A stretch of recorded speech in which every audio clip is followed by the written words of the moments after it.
New Global Science and Technology Prize for Humanity from Vietnam.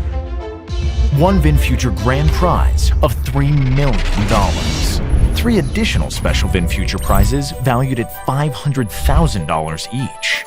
VinFuture Prize honors science and technology work that creates or has a high potential to create meaningful change in the everyday lives of millions of people. Join us to make a change for a better future.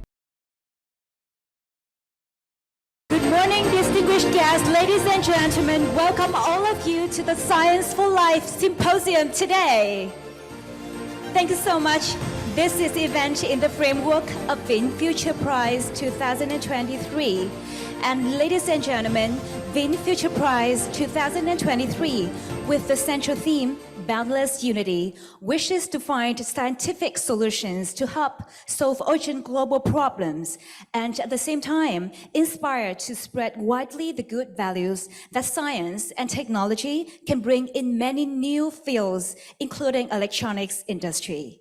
So today's session with the theme Semiconductors Unleashed, the Backbone of Modern Innovation is one of the activities towards VinFuture Prize 2023. And we hope that the session creates a forum for the world-leading scientists to discuss an emerging field in the electronics industry and also provide guidance to help Vietnam develop a suitable strategy for the semiconductor industry in the context of international integration. And to come to this event today, I would love to extend a warm welcome to our distinguished guests from the leaders and representatives of Vietnam Ministry of Science and Technology, the Ministry of Industry and Trade of Vietnam. We'll welcome Dr. Phạm Đình Nguyên, Chief Executive Officer of National Foundation for Science and Technology Development. Welcome, sir. We are honored to welcome Associate Professor Đào Ngọc Chiến, Director of Office of Key Stage Level Programs. Welcome, sir. Thank you. And we are honored to have Dr. Trần Kỳ Phúc, Director General of Institute of Energy, Ministry of Industry and Trade of Vietnam. Let us welcome Mr. Nguyễn Thế Truyện, Director of Vietnam Research Institute of Electronics, Informatics and Automation. Welcome, sir. Thank you. And let us welcome Associate Professor Vũ Đức Lợi, Acting President of Vietnam Korea Institute of Science and Technology. Welcome, sir. And we are honored to welcome Professor Sir Richard Henry Friend, Chair of VinFuture Prize Council, Chair of this session today. Welcome, Professor, to this symposium. Thank you. And we are honored to have the distinguished speakers, panelists, who will bring the meaningful and enthusiastic discussion today. And last but not least, we are also honored to have all the audience and the leaders and experts and participation are here offline and online via Zoom platform. Once again, warmly welcome all of you to the symposium today. Thank you so much. Ladies and gentlemen, and now I would love to focus your attention to the stage on the screen for the opening video, a glimpse into the world of current semiconductor innovation. Video, please.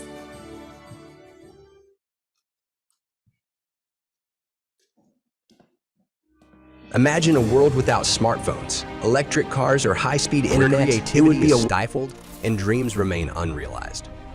But beneath the surface of these breakthroughs lies the true driving force, the miraculous semiconductor, the backbone of the electronics industry. The revenue of the massive industry of semiconductors is expected to reach $630.9 billion by 2024. Asia Pacific is estimated to contribute 75% to the growth of the global semiconductor market in 2027. How can developing countries in Asia, including Vietnam, build their strategies appropriate in this context? Let us seek insights from prominent experts and visionaries who will shed light on how these transformational work in this Semiconductors Symposium. The chair of the symposium is Professor Sir Richard Henry Friend from University of Cambridge, the 2010 Millennium Technology Laureate, chair of the VinFuture Prize Council. Also featured in the symposium is Professor Tek Sing Lo from National University of Singapore, who has played a key role in charting the research and development of Singapore's semiconductor industry. Joining the panelist is Professor Tuk Queen Nguyen at University of California, Santa Barbara, co-chair of the VinFuture Pre-Screening Committee, the 2023 DGenus Prize winner. The symposium also welcomes Professor Albert Paul Pisano from University of California, San Diego, who has received the IEJK and Asadam Madni Outstanding Technical Achievement and Excellence Award in 2022. We will also be having Dr. Sadasivan Shankar at Stanford University, who led the materials design program at Intel since 2006 and involved with Semiconductor Research and Industry Corporation. Last but not least, Professor Vivian Yam from University of Hong Kong, member of the VinFuture Pre-Screen Committee, the 2022 Joseph Michael American Chemical Society awardee in photochemistry, will also be present at the symposium. Under the theme Boundless Unity of the VinFuture Prize Awards Ceremony 2023, the Semiconductors Unleashed. The Backbone of Modern Innovation Symposium highlights the latest developments in semiconductor technology, aiding nations like Vietnam to leverage these opportunities. Join us to contribute to a better world.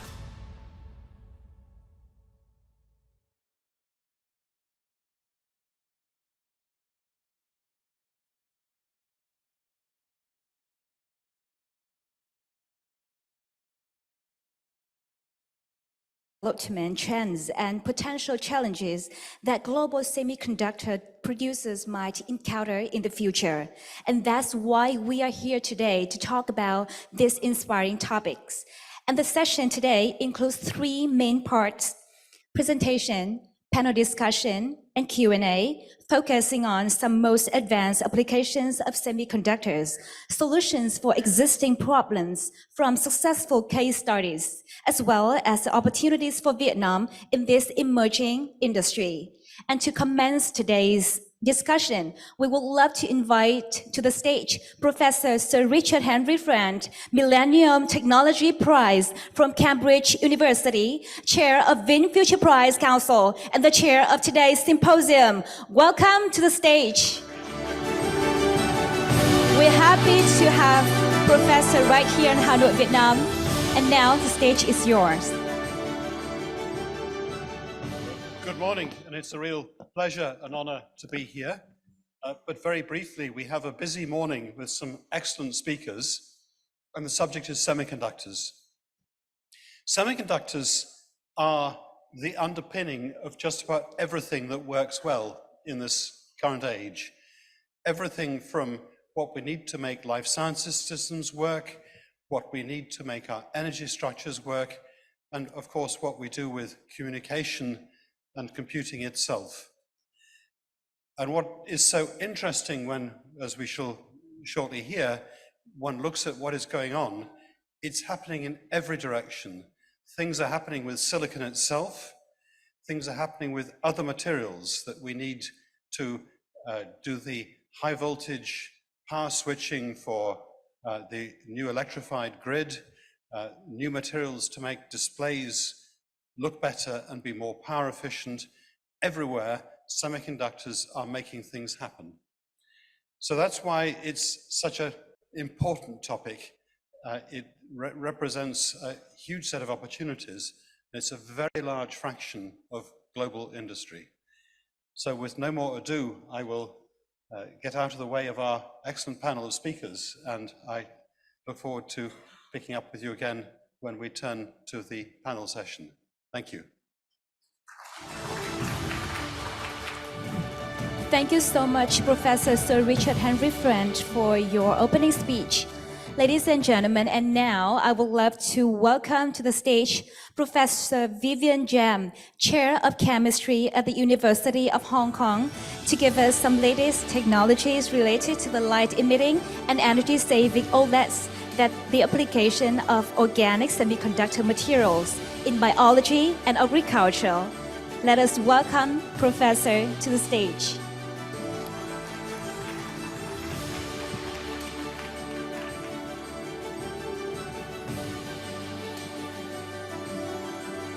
So would you please give me the microphone for the professor?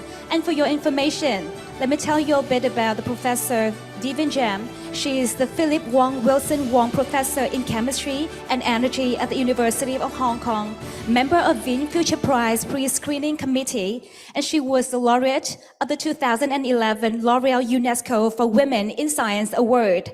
Professor Vivian Jam has received a number of prestigious awards, including RSC Centenary Medal and RSC Ludwig Mont Award, and the Porter Model, and the CCS Wang Yaojiang Organometallic Chemistry Award, and many, many others. And now the stage is yours, Professor Vivian Jam.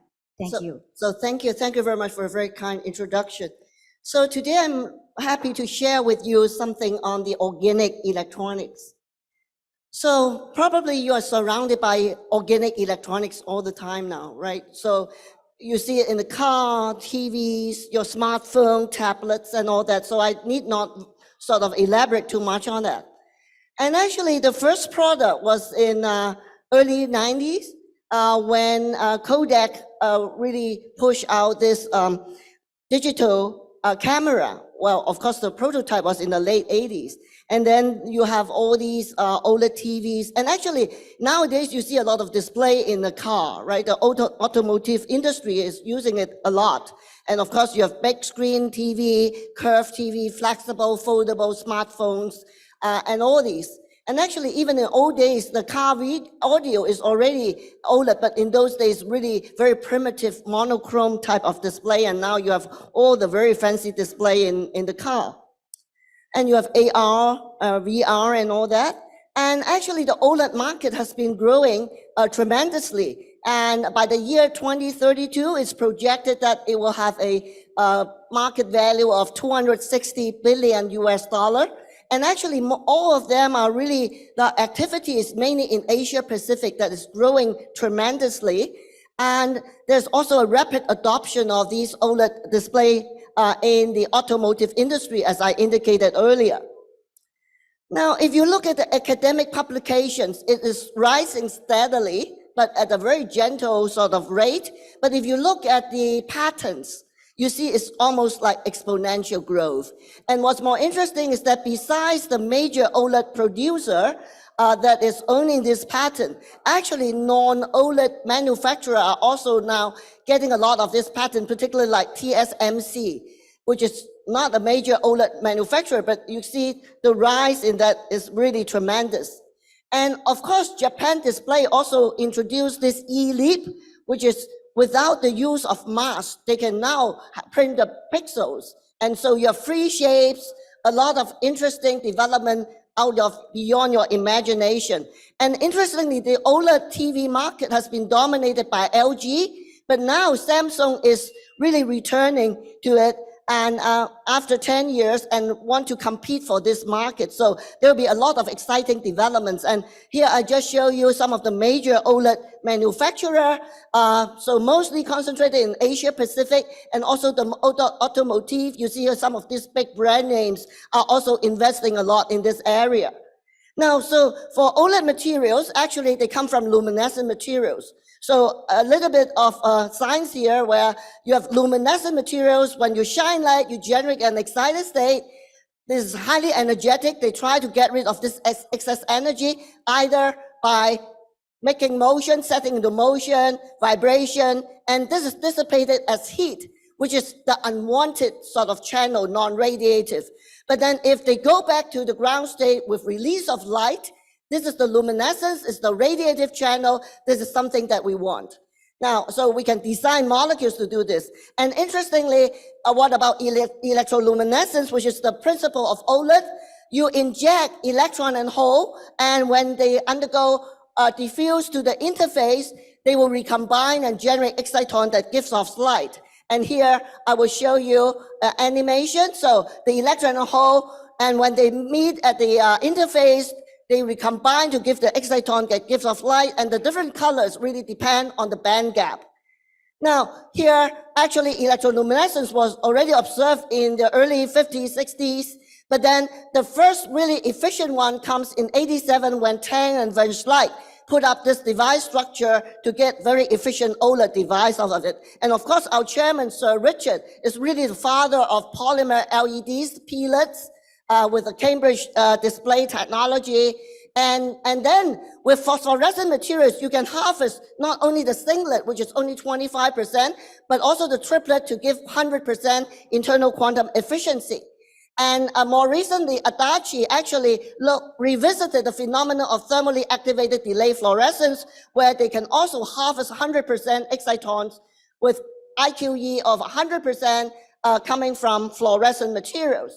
And we also very recently put up something called thermally stimulated delay phosphorescence, TSDP, where we put two triplets energy very close in each other, and then you can have an up conversion by reverse internal conversion. And this will make very robust blue emitters where they are very photostable. And of course, there are other POC mechanisms like HLCT from Ma, and also Adachi also make use of TADF to sensitize energy transfer so that fluorescent emitters would give hyperfluorescence.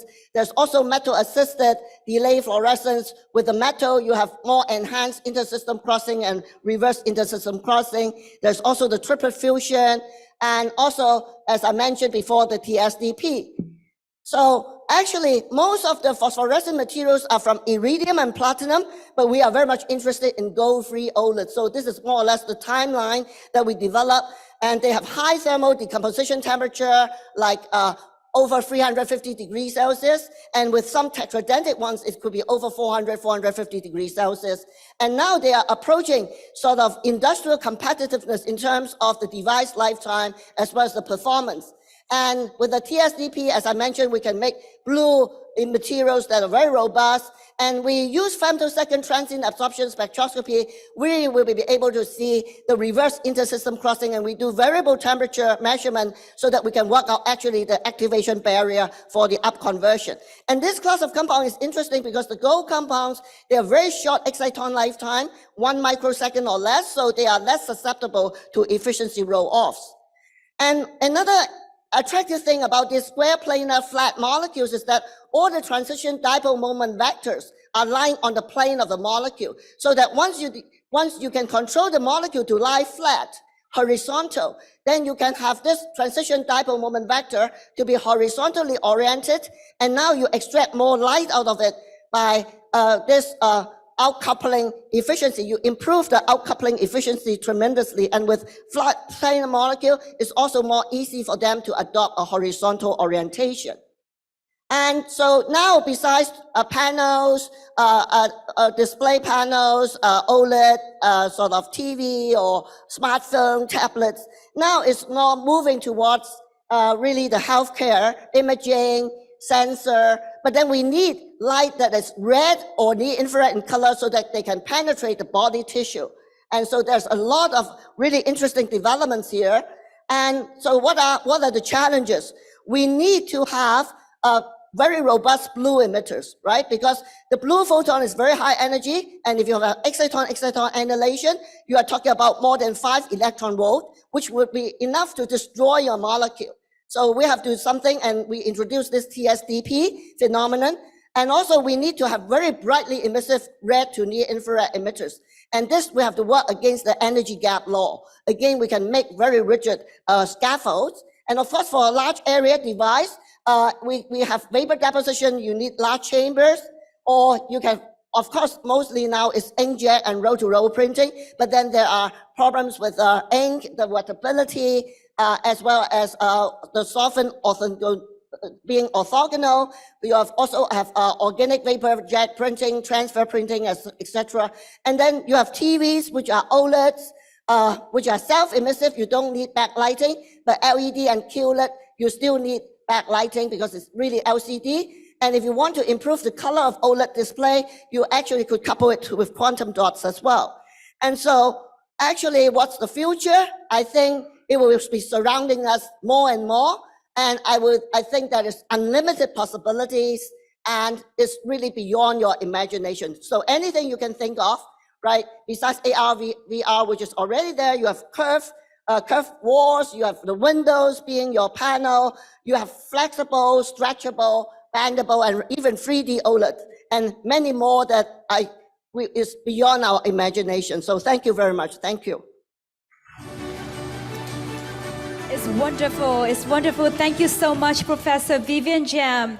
You showed us the advanced application on display and computing and the new application of organic semiconductors in biology and agriculture. Thank you so much, Professor. Once again, give a round of applause for Professor Vivian Jam. Thank you. And now I would love to give the floor to Dr. Sadashivan Shankar from Stanford Material Science and Engineering and SLAC National Laboratory, who will walk us through the importance of reframing computing for the sustainable future. Professor, stage is yours. Well, good morning. I would like to start by thanking the WIN Foundation and Sir Richard Friend for this great opportunity. I am sincerely honored by this opportunity to present to you. So I'm going to walk you through an exciting way to look at computing, a little bit different than what you're used to. So that is for a sustainable type future. So let's kind of start off by talking about computing. Computing actually defines productivity in the era, as Sir Richard mentioned. And if you increase the computing by 1%, the digital economy increases by about 3.3%, and the GDP increases by 1.8%. So it clearly tells you where the future is. By the time I finish this sentence, 1,000 more devices have connected to the internet. So about 120 devices are being connected every second as we speak. So we are entering into a computing-centric economy. So why is new thinking needed in computing? The reason you need the new thinking is there's a changing climate and a slowing of Moore's law, and then the world is getting digitalized, as was shown in the video and mentioned by Sir Richard, and growth of machine learning and artificial intelligence techniques. With that said, this is actually recasting the Moore's law in a chart. The blue dots are essentially number of transistors over the period of about 50 plus years. The red stars are the frequency or the computing power per transistor. If you look at it, the blue lines are essentially doubling approximately every 18 months to a year.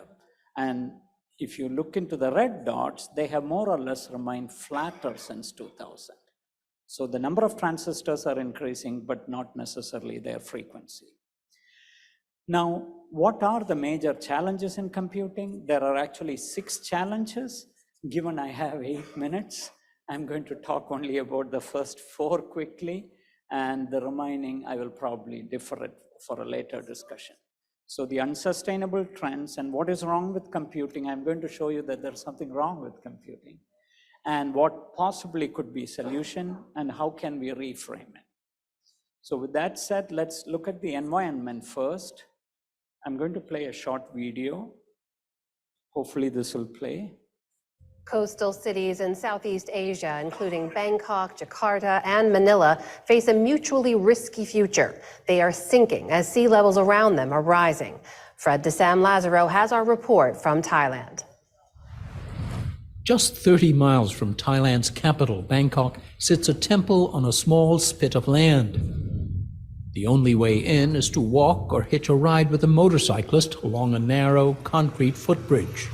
Over my shoulder here are about 2.5 miles of what is today the Gulf of Thailand. As recently as the mid-1990s, this was the village of Samut Chin. So what was originally a village has become an island, which was not an island, became an island. So if you look into the data center, and this is taken from London just a year back, the record temperatures made that they had to switch off the data servers, that the doctors in hospitals have to write patient records on paper and pencil. So this is actually happening around us. So the environment is changing, as I tried to tell you. But what has that got to do with computing is what I'm going to show you next. So the energy for computing is a key aspect. I showed you by that frequency remaining flatter that there is something else going on, and let's try to dig a little deep. This was actually pointed to me by Sir Richard. Home building has essentially halted in West London because due to the data center, picking up electricity, and the real estate and the city, you know who they will pick if they are asked to choose between data centers and homes, and they are picking the data center, of course. It is not unique to the UK. This is essentially crypto coin mining data server in Texas. This consumes electricity equivalent to 300,000 homes, and one of the most expensive way, energy-wise on terms of computing. It's not unique to the United States either. Sorry. In Ireland, the power demands have increased 144% in 5 years for data centers. Amsterdam says no more new data centers. 15% of electricity in Denmark will be used by data centers by 2030. So all over the world, there is an energy problem. Now, what is wrong with computing? I'm going to show you that computing is the survival of the unfittest, going up against Darwin. So this is actually a supercomputer configuration, which was used to simulate a single COVID-19 virion particle, which is shown on the picture on the right, close to the title. 185 miles of fiber cables, 340 tons of metal, and 13 megawatts to simulate a single virion particle. Now, so this was done on a supercomputer. Now, what I'm showing here is the annual electricity used by the select countries in the world. If you take the top 500 supercomputers and make them all as powerful as number 2 supercomputer, you will get the blue diagram, or turquoise. It will consume more electricity than Finland and Israel. If they all become the top 500 supercomputers, all become as powerful as the topmost, they will consume more electricity than the continent of Australia, and 2/3 of the electricity UK consumes. In fact, there are only 2 or 3 countries that can host just 500 supercomputers. So you can see the problem. And then if you go into the natural systems, here I have tried to plot the metabolism energy in watts. It's energy per second. And you can see the weight of about 3,000 species of 10,000 metabolic rate measurements. This is how they all fall on these curves, okay? Everything from the smallest virus to the largest whale in water, all of them fall into this curve. If you put this microprocessor on it, they are off the curve. And the supercomputers are off the charts. You have to introduce 2 more scales logarithmically to accommodate the supercomputers. So evolution will not let microprocessors or computers survive naturally. That's why it needs so much energy and so much resources. Now, if you look at artificial intelligence, this is the energy given in kilowatt hour for training, the blue ones, inference in orange, compared to an entire human life or per capita energy consumption. Remember, the y-axis is logarithmic, 3 orders of magnitude, every scale. This is how much electricity that artificial intelligence would. I would call it highly inefficient intelligence, if you want to think about it. Now, let's kind of put it all together. This is the smallest energy that biology uses. It is the ADP to ATP conversion and the reversible reaction that is part of almost everything life. And if you put this and compare it against the computing that I showed you, all of these plots, come out in this one figure. On the left-hand side, you see the purple and the green. Y-axis is given energy in joules. You can see there are about 36 orders of magnitude energy as you go from biology to a transistor, to instructions, to supercomputers, to simulations, crypto coin mining or scientific computing or artificial intelligence, given on the last 4 histograms on your right.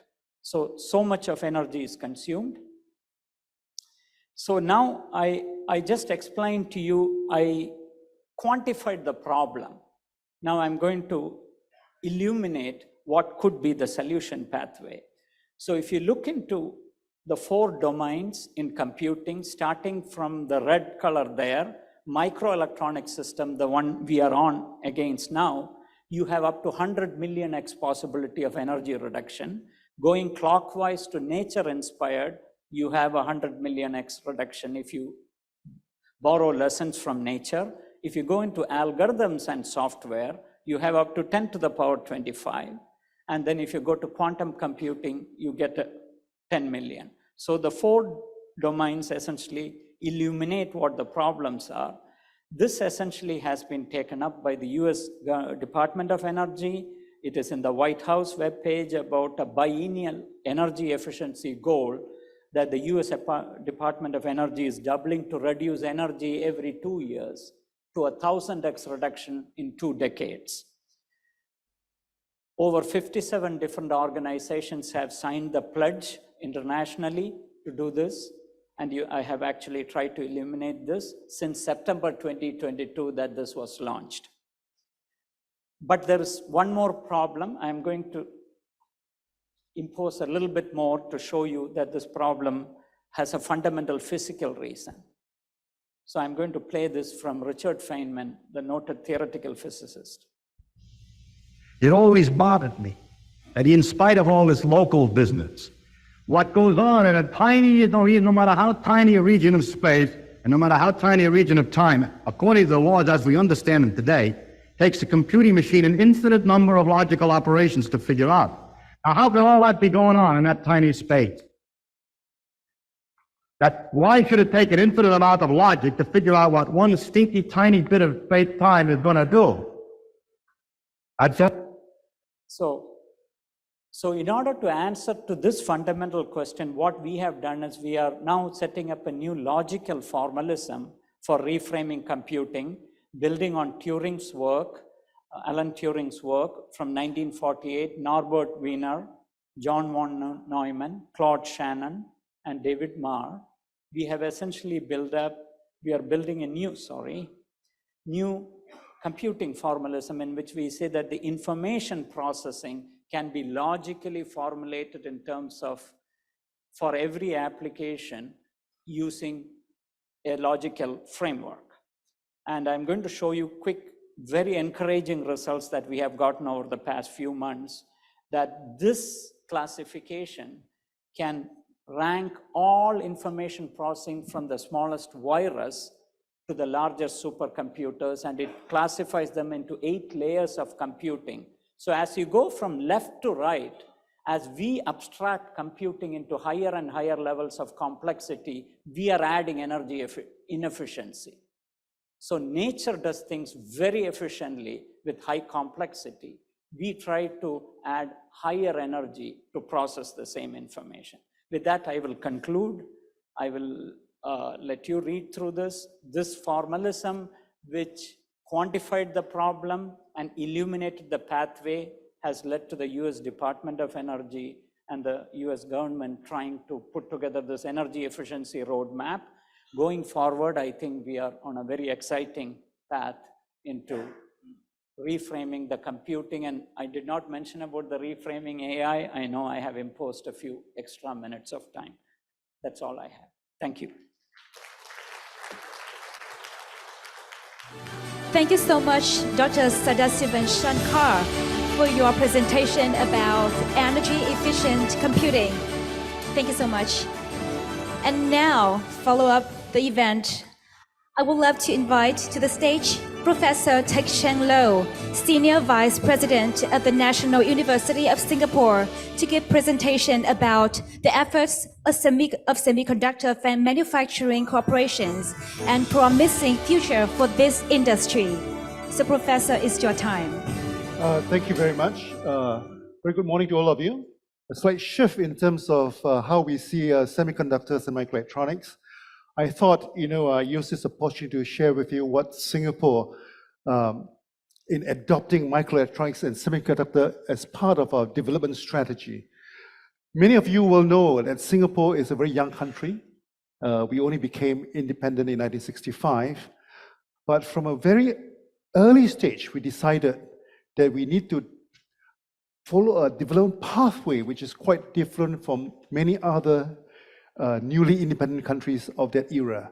Instead of looking at producing goods for our own use, which is impossible because at that time we only had a population of 2 million, is to actually see how we can attract foreign direct investments to Singapore and produce goods for the world. But having only 700 kilometers of space, a very, very small island, we decided that from the onset, the industries that we bring to Singapore must have a value add that is high enough.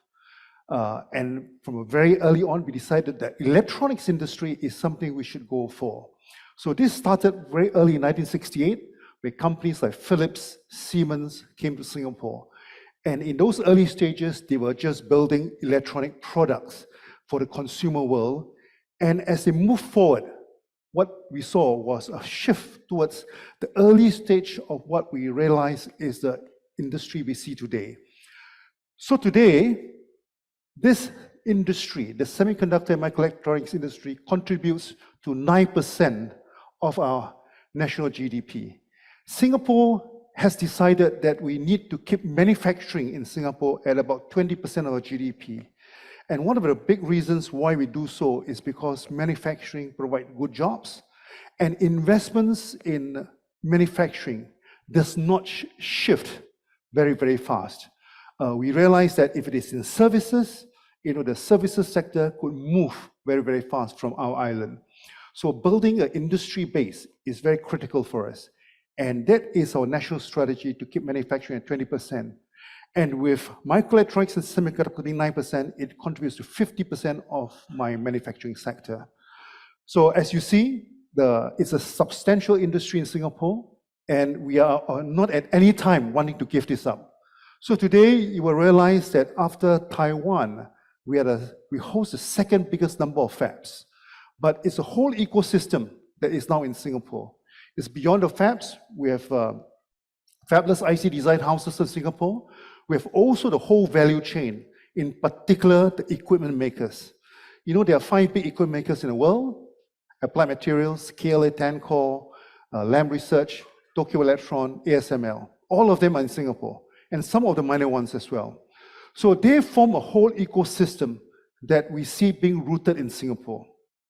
So this bodes well for us.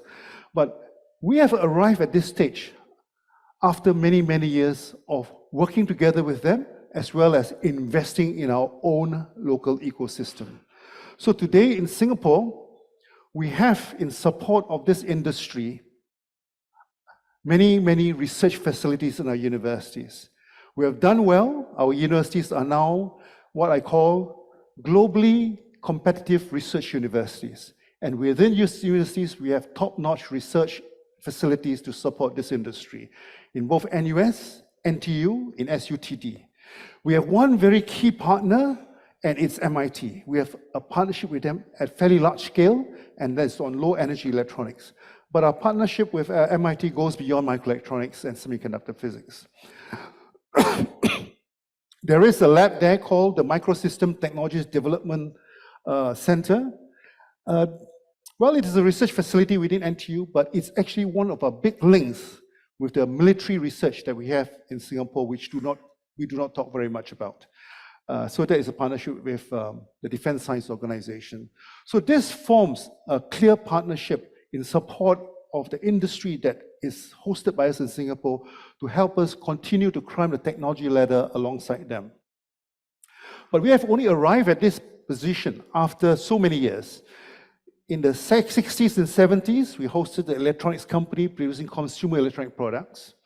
And then came a stage where we saw these companies moving some of their what we call higher value added work to Singapore. And that's in basically in test and design, right? What we call integrating components into modules and testing them. And from then on, we saw also a couple of companies moving, some of their matured fabs to Singapore. And SGS Thomson, for example, that later became ST Micro. But a key shift was when Singapore decided to build a semiconductor company for ourselves, and that was called Chartered Semiconductor.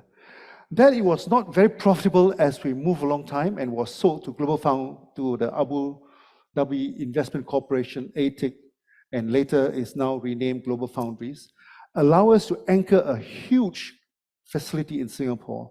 So the biggest fab company in Singapore now is Global Foundries. Of course, you have UMC, we have Soitec, we have ST Micro that is also fairly big in Singapore. But alongside that, we decided to build the Institute for Microelectronics. And that was our first foray into what I call investing seriously in research, because that is about 1991 when the National Science and Technology Board was formed. Now, our journey from then till today is one of consistent expansion in our investment in research. And a big component of our research is in microelectronics, in semiconductor physics, in material science. So they are all linked together in support of this industry.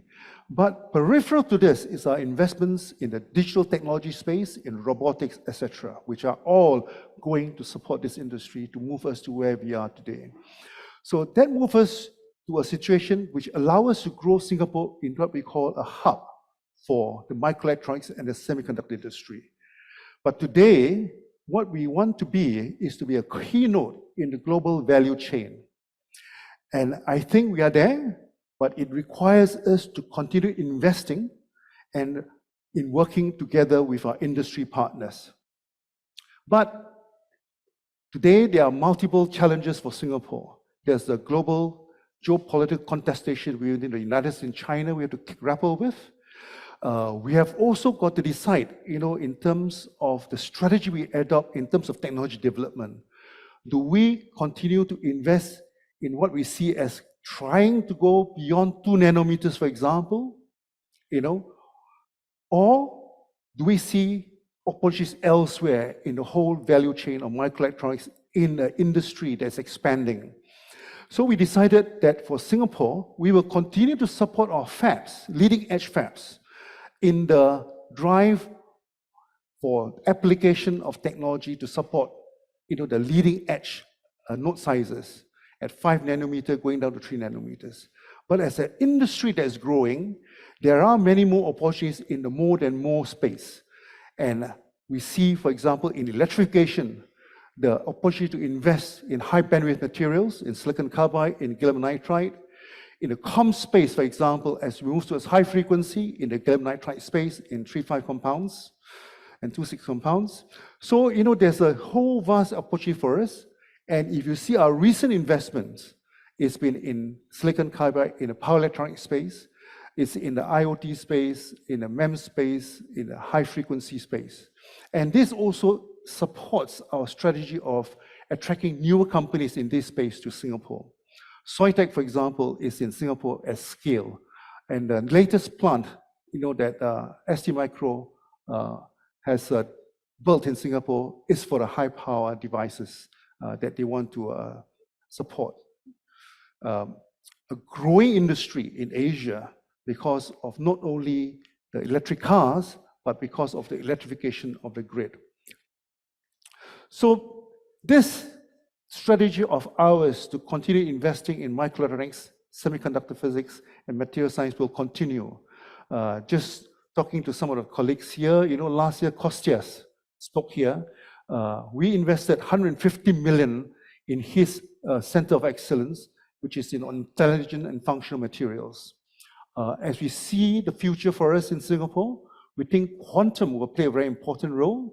And we have just approved a 300 million new investments in quantum technology.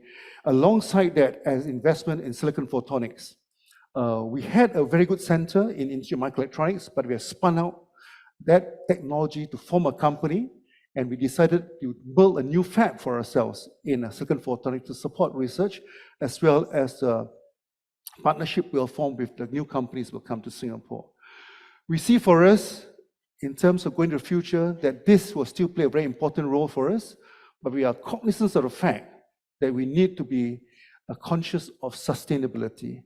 And as such, low energy electronics will be a very, very important key area for us to continue looking at, even as we invest in the other parts of the microelectronics and semiconductor ecosystem. Just a bit about sustainability, and because that's what I oversee for a lot of things in NUS as well as for Singapore. One of the key, because Sada's actually showed a picture of a few cities in Southeast Asia sinking, and that is a reality. For us in Singapore, we are conscious of sea level rising. If the sea level rises 1 meter or 2 meters, 30% of Singapore will go underwater. And with only 700 square kilometers, we will lose very much, a lot of our island, a habitable part of our island. And as such, coastal protection for us is critical. And we intend to spend $100 billion in the next 30 years to look at how we protect ourselves from the sea. And in doing so, hopefully the technologies developed could be shared with our neighbors. Jakarta, for example, Bangkok, for example, are two critical cities that we know are sinking. Well, anyway, I hope this was of some interest to you all, to see how Singapore has developed a nation anchored in manufacturing and with the microelectronics and semiconductor physics as one of the key pillars. With that, thank you very much.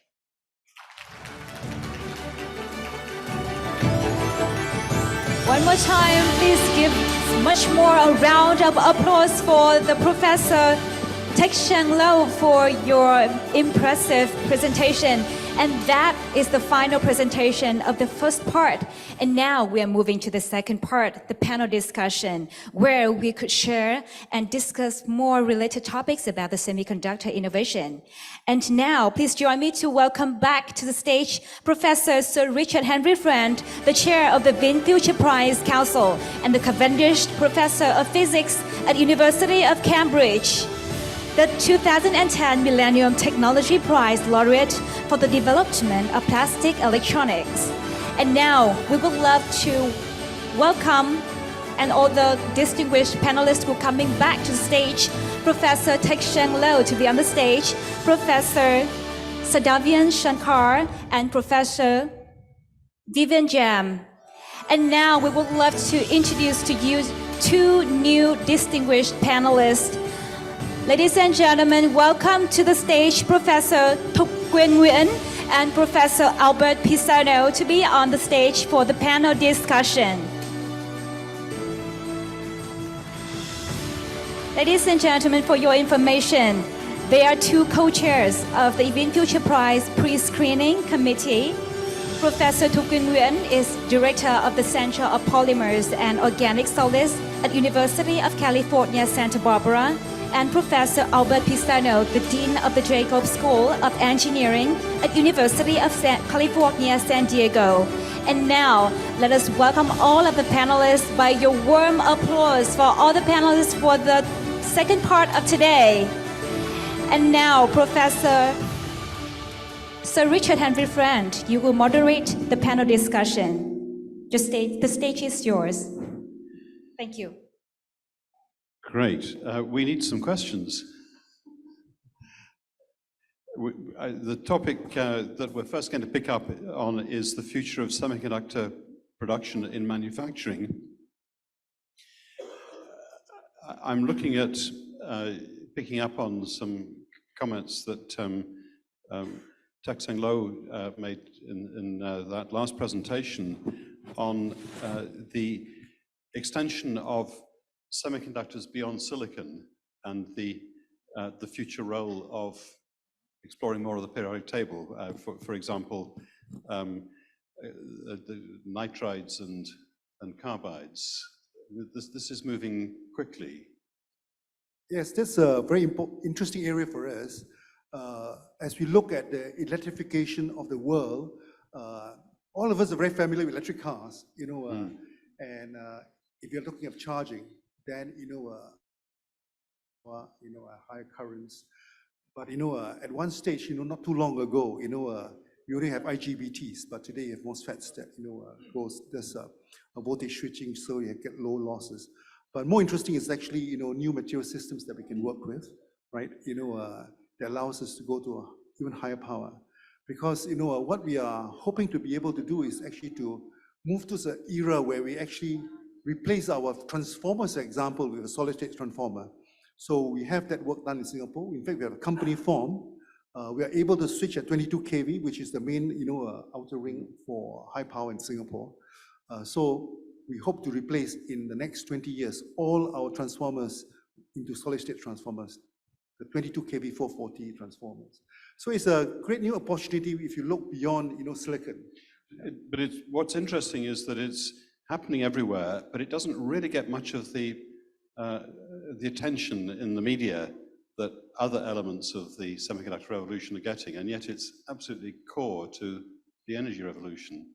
Absolutely, but there's still a lot of challenges. With the epi layer, for example, you cannot get very good epi at 8-inch, 12-inch. There's a etching fab in Raleigh, North Carolina by Wolfspeed. And I think they're still looking to see how we can get a consistency in terms of material systems as you move towards higher pieces of wafers to get efficiency. And then the other example we had today of just a completely different material set, Professor Yam, is the opportunity with organics and that world where we need large areas of semiconductors. Of course, that extends also into solar, where we've just done things which didn't use silicon. Then that has a way to run. Yeah, so actually, I think organic is an emerging technology, right? So it's roll-to-roll printing and all this. So I guess there's a lot to be done, right? So this morning I share with you OLEDs, but then there's also, as you mentioned, the organic solar cells, and also hybrid with perovskite as well. And then there's organic field effect transistor. There are organic memories. So there are many organic electronics that is really on the pipeline emerging. And similarly, for inorganic semiconductors, you have the compound semiconductors that you just mentioned. We are really exploring different elements within the periodic table, and you have so many to explore, right? For the compound semiconductors, you also have the binary, the ternary, with higher electron mobility. But then there's a lot of challenges even for the inorganic ones, right? Because for silicon, you have this native oxide. But now with these sort of compound semiconductors, you also have to think about how you sort of the passivation as well as putting on silicon substrate.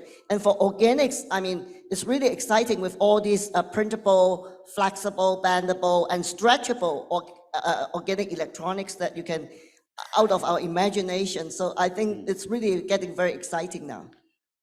So turning to Dr. Shankar, that was a wonderful sort of scary talk about things we have to sort out. But in many ways, the good news is that we know what we're doing wrong, and we sort of know that the sort of headroom which we could explore to do better is there. In a sense, that sort of tells us the optimistic side is that semiconductors are only just started. It's not the end. Moore's law predicted the end. That's absolutely not the case. So how do you think that's going to happen? So how do you? What are the steps that are going to achieve some of those huge efficiency improvements that you showed on your slide? Right. Are going to play out? Yes. Thank you for the question.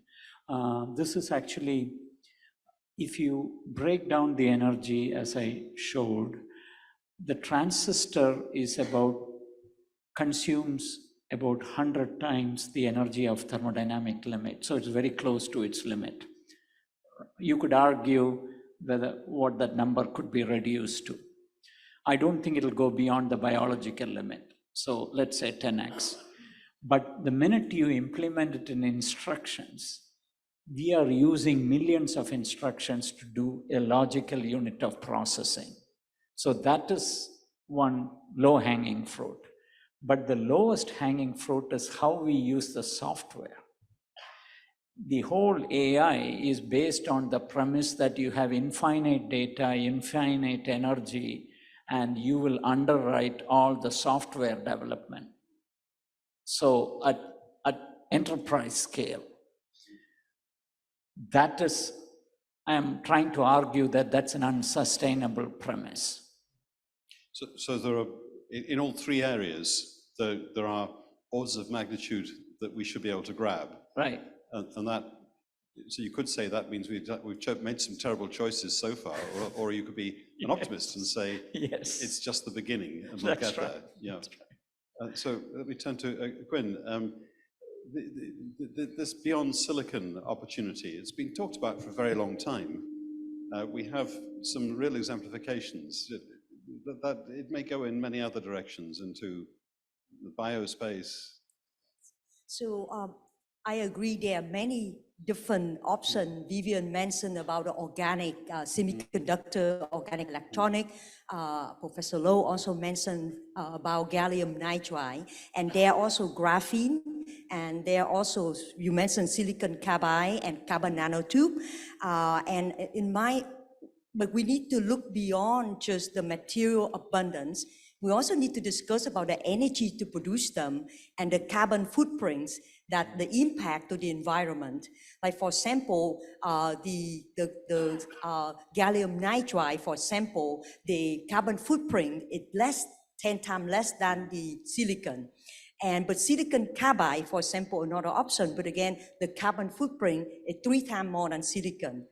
So that's why I'm thinking there are a lot of the future for carbon-based material, for example, graphene, carbon nanotube, and organic electronic. And I always believe that cannot be one type fit all, right? So depend on the type of the application, that perhaps one type of material can be better suitable than the other. But we need to look at the energy aspect and also the environmental impact. And so much of this depends on advances in materials and material processing, and we're able to do many more things than was possible in an earlier world. So let me move on to what on the ground has to happen to make this happen. And the example of Singapore is a really good place to start, in my view. It's been a huge success story. For me, I've had the pleasure of having had contact in Singapore for many years. What for me stands out is a clarity of understanding about added value. And for me, that means investing in people. It's the skill base that has been built up. That's simple to say, but Tek Seng, what does that really require? Well, it requires a lot of money. It relies on consistency of funding by the government, but with a view of the returns that will come to our economy. And there's also a realization in Singapore that apart from investing in talent and investing in the research we're going to do, we partnership with companies, but we also need to do so in partnership with some of the best university colleagues around the world. And what's the reason for this? Because Singapore is too small. We have a very small, ecosystem of people, but our interest in the spectrum of technologies and science is very wide. So we partner. So we choose the partners in the world to work with us. So we partner with MIT, for example. Well, we partner with CNRS in France. We partner with Cambridge University. But we're also very clever in trying to use some of the best people in the world to advise us. Richard chairs my scientific advisory board for 10 years. And he has been very much instrumental in how Singapore has developed over the last 10 years scientifically as well.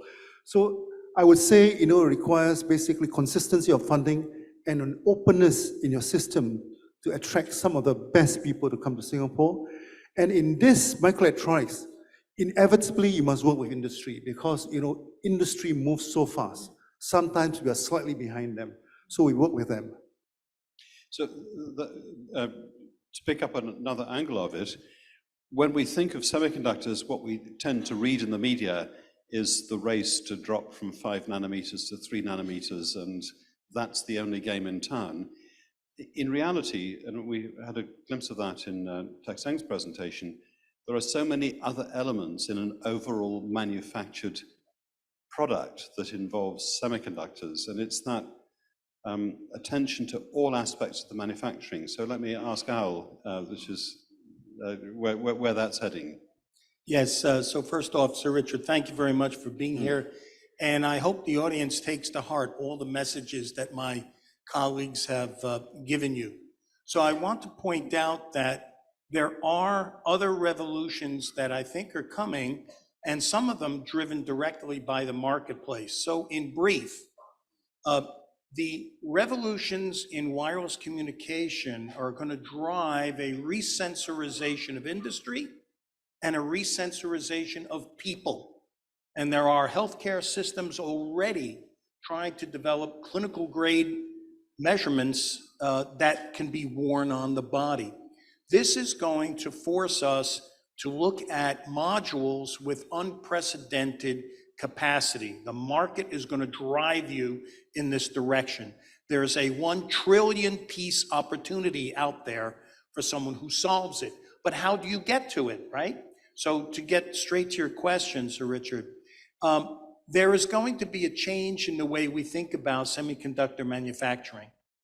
Imagine a world in which not one fabrication facility, but an alliance among several of them, each of which is an expert in optimizing the production of a certain kind of semiconductor, and each of which has wafer exchange hygiene rules that say, I certify my processes, you certify yours, we can exchange wafers, and now we can think about combining many of the very disparate technologies that were described here, none of which can be made in the same factory. How do we put all that together? That module, which is going to need to be very small and with high capacity, right? A wireless link, an energy link, a measurand link, computation, AI. How do you make such a module? That's going to drive this new idea of alliances of fabrication facilities and a true embracing of what many people call heterogeneous integration. So let me turn to Dr. Shankar again.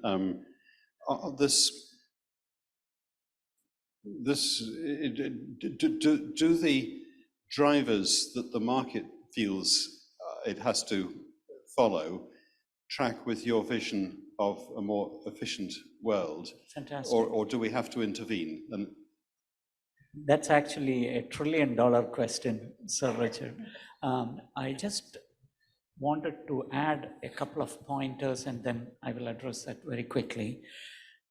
You said from the material side, how could we get this efficiency? One of the things which I did not mention, most of the energy goes in getting the data from the memory. So the interconnects and memory are very critical aspects to reducing efficiency at the materials level, in addition to compute. That's one.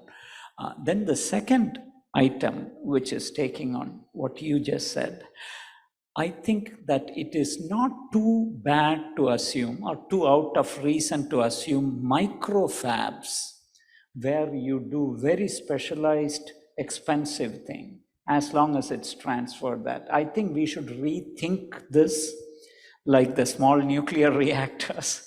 We need to think of microfabs. Now addressing the economy, the market-driven versus the sustainability. Market is demanding more and more computing power. There is a point of disruption when countries say we just cannot have expensive computers. So there has to be a policy component is one. The science-based disruption is going to come when the AI becomes 1,000 times more efficient. Somebody is going to come. I don't know whether this will happen today, but I do see things, at least in the Silicon Valley, that there are a lot of disruptions brewing on the side of trying to re-examine whether we are doing things efficiently. It's an exciting space where there's, I mean, I'm an optimist. I think there is some alignment. I think almost every application, the factor that limits how much of it you can do is how much electricity you've got, whether it's the battery in your cell phone or powering up some big data center. Yes. So that maybe we're lucky that there is that alignment. But what's so interesting is that there's the headroom. Right. As you say, data communication is very inefficient. There's Right. some lovely work on that. Al. So I'd like to offer, Sir Richard, I'd like to offer an interesting thought for the group and the audience.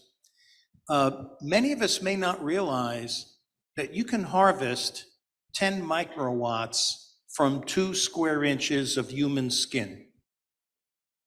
From 2 square inches, 2 square centimeters.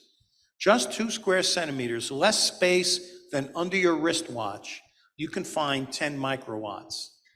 So imagine a huge array of electronics, each module of which can run on 5 microwatts. There are plenty of those in existence. They run off the energy from your skin. This idea that all the energy has to come from electrical power generation is going to be challenged. And there may be other ways that we can look at this. I think that sounds a great challenge to pick up when we can pick this up informally at lunchtime. I think we should wrap up this part of the proceedings with perhaps some comments on some of these general questions. What does this mean for countries large and small? What does this mean for Vietnam? There is already significant manufacturing in the semiconductor space in Vietnam. Is the Singapore model, it certainly has some things to provide guidance. I think in terms of attracting fabs, fabs look for a few things. One, of course, is the financing. 2 is actually, availability of resources, energy and water. And 3rd, actually critical, is talent. They have heard about the problems of TSMC going to Arizona, what the problems they're having. So, but if you look at Singapore's perspective, I can share that and you can reflect back on how it can be applied to Vietnam. To start a new fab is billions of dollars. We're talking of 4 billion and above, right, and beyond. But what Al brought up about microfab is something we see as a potential when we go towards heterogeneous hybrid integration. That there's a possibility of new startups that can be started at a reasonable cost. But even in Singapore, I would say that, we require some catalyst, which means a bit of government money. In California, it's more vibrant and it could propel itself because of VC money. But there is an opportunity. So, but it requires us to tread fairly deliberately. That's the Singapore way. But, I think with the new era that we're entering, there are opportunities for smaller investments. Just a 10-second comment. The future belongs to the entrepreneur in this area.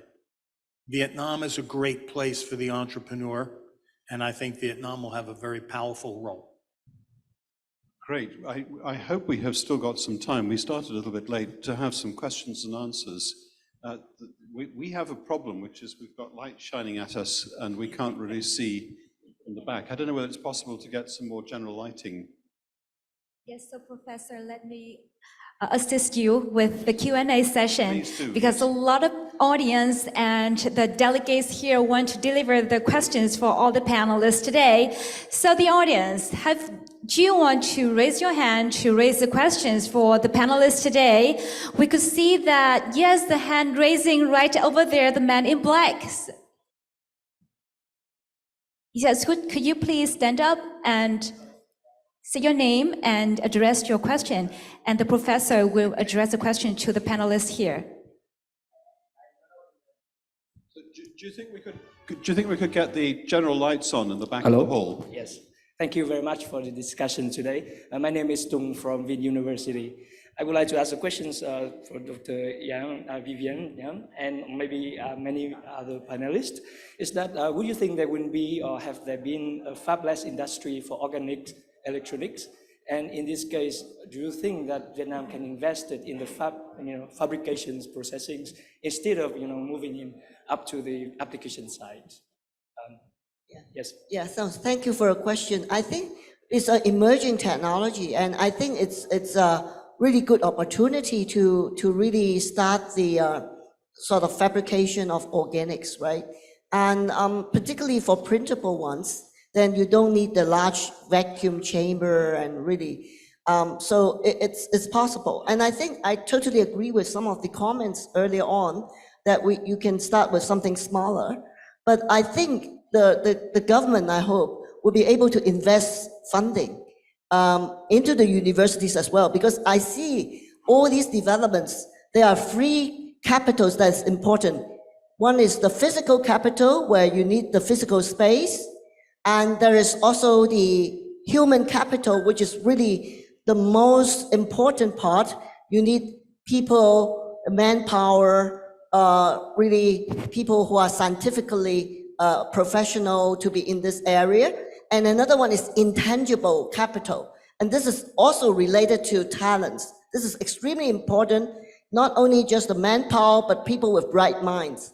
So I guess this is very important because you need something original so that you can own your own IPs. And that's how you can grow your R&D rather than just doing the assembly for the others. But of course, you would partner with some of the industry partners, and so to know the technological know-how. But I think investment in people, it's really one of the most important things that we could think of. Yeah, thank you. Thank you, Professor Vivian Jam. And gently remind that all the audience, you will have 1 minute to ask the question, and the panelists will have 3 minutes to answer the question. And before coming to the next question, staff, would you please dim the front light, the spotlight, and turn on the behind light right here so panelists can see all the faces of the audience and the questions. Thank you so much. And ladies and gentlemen, besides the offline questions, you will also have this QR code here. You can scan it by your mobile phone and your smart devices to send the questions or your comments to the panelists today. And now we're moving to the next question. Let me see your hand. Any question right behind the hole? So let me make a room for this question in right. Yeah, this side with the women in blazer. Xin giới thiệu, tôi là Lan đến từ Đài Tiếng nói Việt Nam. Xin có một câu hỏi được gửi tới các diễn giả. Cách đây độ khoảng 7 cho đến 8 năm thì Việt Nam đã có một cái chương trình nghiên cứu về chip bán dẫn. Tôi không nhớ rõ là chip 12 nano hay là 9 nano, nhưng mà tuy nhiên cái nghiên cứu này vẫn chưa đạt được hiệu quả như mong muốn. Vậy thì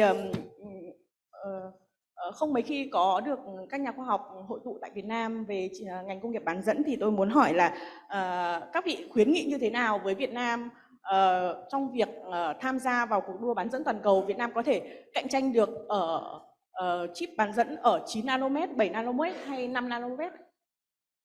Và Việt Nam sẽ phát triển những cái con chip phục vụ những cái lĩnh vực nào thì sẽ phù hợp ạ? Tôi xin hết ạ, cảm ơn ạ. So the question from the journalist from Voice of Vietnam. So she asked that about 7 and 8 years ago, Vietnam launched a program about the semiconductor, but it is not really approached to the goal.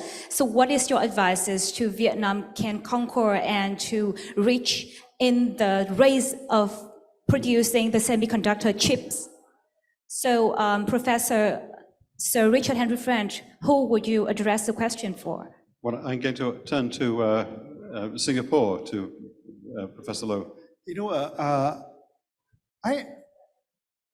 Singapore, when we embarked on our industry development and chose semiconductor microelectronics, I must say it was a very deliberate move trying to copy Taiwan.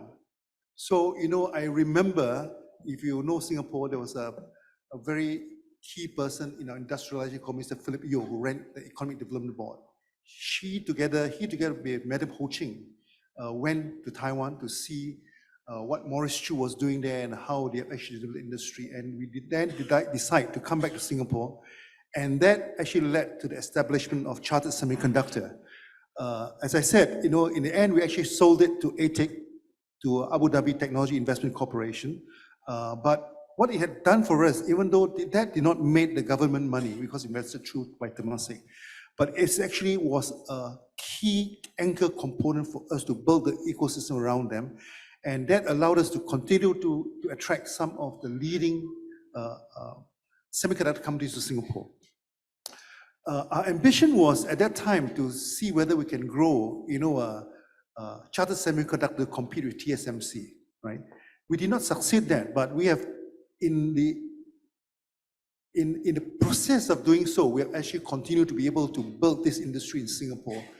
And that industry, though these companies do not belong to Singapore, is not at any time soon to leave Singapore. So that industry will continue to grow in Singapore, right?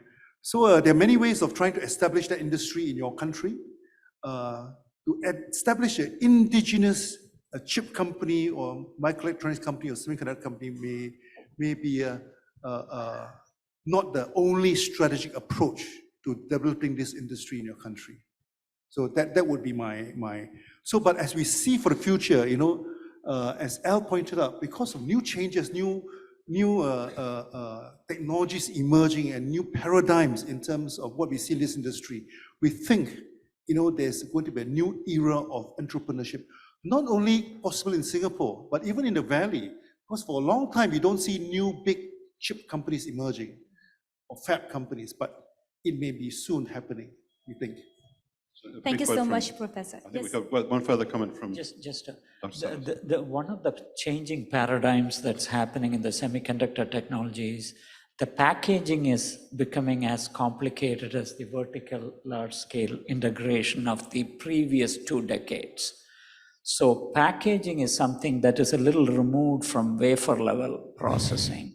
So there is a wonderful opportunity in places like Vietnam, where innovations in packaging, which could be integrated elsewhere, can be a standalone aspect. I just wanted to mention. I just want to add for 3 things I have seen in Vietnam. Yes. We discussed earlier about the infrastructure and the investment from the government, extremely important. And also the university level to produce high-skilled workers for the semiconductor industry, extremely important. And that also missing in Vietnam. And I think partner up with other university and also leading company for the student to go do internship, and I think that also important. And I also strongly encourage, because Vietnam is still a developing country, that we actually have central facility and a shared facility extremely important. And also policy from the government point of view. I think that also all of those 3 that we need to improve, to push it forward, to bring the industry to Vietnam. Thank you, Professor Tu Quyên Nguyễn. Ladies and gentlemen, and now I'm afraid that we only have one spot left for one question right here from the audience, from our delegates. So I want to see your question, only one spot left. Yes. So, yes, lady, please. Yeah, Lourdes Casanova, Cornell University. Following on this lady's question, the big dilemma for developing and emerging markets, should they or should they not invest in creating this industry? It's the same dilemma for Brazil, who tried to sell their own semiconductors company, couldn't sell it, and now they are rebuilding it, billions of dollars. You have to invest them in poverty, the alleviation, or in creating an industry for the future. So what would be your advice from the panel? So this question about, is it possible to create these industries in countries that don't have them at the moment? It's a big question about global equity, isn't it? There are past success stories. I mean, looking at Europe, Ireland, which is a small country, it's by population even smaller than Singapore, has grown its economy by inward investment.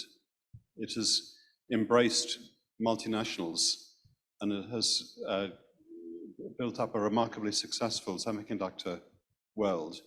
And I think what I've learned from what I've seen with Singapore, it is that willingness to bring in know-how and external investment and use that to then build up local skills. But I think multinationals play a very important part in our national development. But what has emerged as we progress in our development, I use the example of Applied Materials. They came to Singapore because, it's a very convenient place for them actually to integrate their equipment for sale. Then it was a place for them to manufacture. But today, they're actually forming a partnership with Singapore to develop using new technologies, new IPs that are being developed in our research labs and in the university to come up with new products which they are going to market globally. So, we have moved from just hosting them to being their partner, right? And this then, count as our indigenous company. So, but who is financing this partnership with Applied Materials? It is no secret, it's Temasek, because this is a big investment, and fortunately we have two big sovereign wealth funds to be used as vehicles to drive these investments. But the key for me is actually that they are able to utilize the technologies and the science that's coming up from A-STAR, my research institute, which we do packaging with them, extensive packaging with really leading edge, but they are doing some very, very interesting deep science with my physics, chemistry, and electrical engineering department in the university. Right. So this is sort of the evolution of their partnership with Singapore over, I would say, over 20 odd years, nearly 30 years.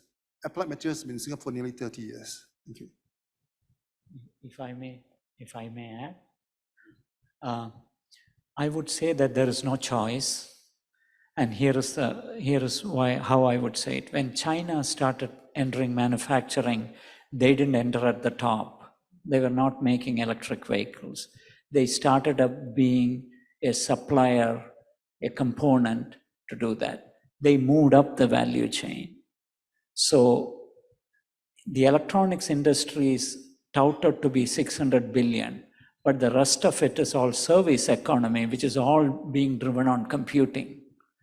Okay, so the world economy is $100 trillion.